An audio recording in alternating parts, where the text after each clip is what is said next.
નમસ્કાર વિદ્યાર્થી મિત્રો, સ્વાગત છે તમારું તમારી પોતાની યુટ્યુબ ચેનલ માય ક્લાસમાં.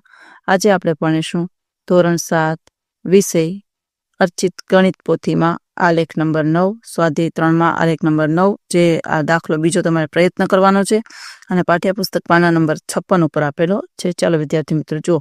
નીચે વર્ષ 1995, 1996, 1997 અને 1998માં વેચાયેલ હિન્દી અને અંગ્રેજી વિષયની ચોપડીઓની સંખ્યા દર્શાવેલ છે. તો જો વર્ષ આપેલા છે 1995, 1996, 97 ને 98. અંગ્રેજી 350, 400, 450, 620.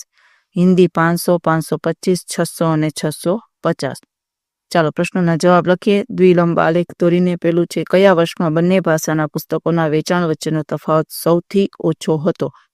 લખો, વર્ષ 1998માં બંને વિષયના પુસ્તકોના વેચાણનો તફાવત સૌથી ઓછો હતો. બી, કયા વર્ષમાં બંને ભાષાના પુસ્તકોના વેચાણ વચ્ચેનો તફાવત સૌથી વધારે હતો? તો વર્ષ 1995 અને 1997માં બંને ભાષાના પુસ્તકોનો વેચાણનો તફાવત સૌથી વધુ છે. હવે સી, શું તમે કહી શકશો કે અંગ્રેજી વિષયના પુસ્તકોની માંગ ઝડપથી વધી છે? એનું કારણ આપો. તો વાય અક્ષ પર પ્રમાણમાં 1 એકમ બરાબર 50 પુસ્તકો. હવે જો વર્ષ તફાવત 1995માં 150, 1996માં 125, 1997માં 150 ને 1998માં 30. ચાલો વિદ્યાર્થી મિત્રો લંબ આલેખ દોરીશું.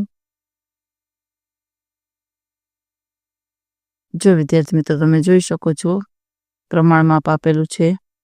એક્સ અક્ષ અને વાય અક્ષ પર તમે જોઈ શકો છો આ રીતે આલેખ દોરેલા છે. જો વિદ્યાર્થી મિત્રો જોઈ શકો છો તમે આ રીતે આલેખ દોરેલા છે. બંને વિષયના તમને આલેખ જોવા મળશે. એક્સ અક્ષ અને વાય અક્ષ ઉપર તમે માહિતી લખી શકો છો.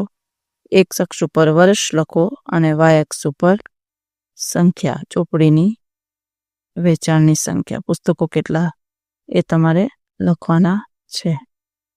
વેચાયેલ પુસ્તકોની સંખ્યા તમારે દેખાડવાની છે.